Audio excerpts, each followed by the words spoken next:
I came from a very, very white Anglo-Saxon Protestant tradition. I grew up in the church. I laughed that I got carried home from the hospital and stopped off at the church on the way. First it was the Baptist church, then it was the Presbyterian church, and now it's the Methodist church. Then when we moved to Indianapolis, I lived on the north side of Indianapolis. It's just a repeat again of this white Anglo-Saxon Protestant world. Then in 2000, I get a job here at St. Luke's. And one of the people that I'm involved with here was a woman named Lynn Jackson. She had a lot of interfaith in her background. And she came to me and said, we really need to start an interfaith group here. And I was like, okay, let's do it. And so that's what we did. We pulled out the names of all the people that she knew, and we started inviting them to come for a little group called the Spiritual Oneness Group. And I thought it was important in this very big church that people had a chance to know something about Islam, to know something about Judaism, to know something about Baha'i, to know something about Hinduism, so that they could be respectful and knowledgeable about the people that they were meeting every day. And so that's how it all started, and it just kept going and going and going and going until here we are today. I got to know people by creating with them, by creating programs, by creating things that other people might be interested in coming to. We had the idea to do an all-day event where we invited people from different traditions in to be a part of the event, and every tradition would have a different hour. So the first hour would be the Muslim tradition, and the second hour might be the Quakers, and the third would be the Jewish. And I met lots of people in that way and had lots of chances to take part in different parts of their traditions. Other people are more than happy to tell you about their tradition, or at least how they celebrate their tradition. People love to talk about their holidays and what their families do. It was just a matter of forming relationships. If you get an opportunity to visit another house of worship, go. Go to the Hindu temple. Go to one of the synagogues. Go to the Baha'i Center. Go to these places and visit, and you'll get an insider's view of what their tradition and what their religious services are like. You'll learn a lot. If you're sort of hesitant to be out there shaking your hand and meeting somebody, there are movies that can teach you about other traditions and give you some confidence, so you don't feel so embarrassed or not knowing something. Because I think the more you know, then the more confidence you have that meeting another person won't be embarrassing for you. I really believe that there is no future unless interfaith relationships grow and prosper and are solidified. This is a very complicated world, and we need to know each other, we need to appreciate each other, we need to respect each other. Last Saturday, I did an event with the Hindu community where we made these bracelets that are representative of brotherhood within that community. And so part of their community came and part of our community came, so we had a morning together. And those are the kinds of things I love to do. That's where all the richness is, when people get to meet each other, so that there's laughter and food and all kinds of fellowship that's possible. Hi Betty, we are so glad that we're here celebrating you as Interfaith Ambassador of the Year. Betty, your ministry not only touches St. Luke's and the city of Indianapolis, but all over the world. And it is with great delight that we are here today celebrating you and your ministry. Wow, Betty. Interfaith Ambassador of the Year. This is so well deserved. Thank you for all you do. Congratulations, Betty, on being named the Interfaith Ambassador of the Year for 2020 by the Center for Interfaith Cooperation. I can't think of a more deserving person. Thank you for all you're doing for our community and for interfaith efforts in this community. Congratulations on being named the Interfaith Ambassador of the Year. In my tradition, we would say, Kol HaKavod. All of the honor goes to you, my dear friend.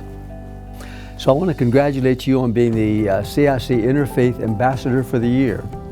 And it couldn't go to a more deserving person because of your interfaith love and cooperation. You model what the Old Testament, the Hebrew Bible, tells us when it tells us to love our neighbors as ourselves, and Jesus reminded us to love our neighbors as ourselves, and you consider the whole world as your neighbor, and it gets your love and compassion. Congratulations. Congratulations on this wonderful award. I have just loved being able to see you at the Festival of Faiths. Your smile just perks the whole place up. And we were excited to be able to get these t-shirts from you. So thank you very much. Congratulations. And I can't think of a person better to get this award.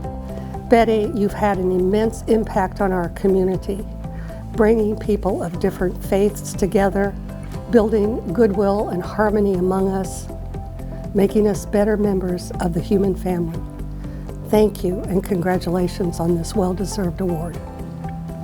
Betty, I am so pleased to be able to participate in congratulating you for this award for the Interfaith Ambassador of the Year, and especially feel very fortunate to be part of your life the way that I am. Mom, I wanted to congratulate you on the Interfaith Ambassador of the Year award.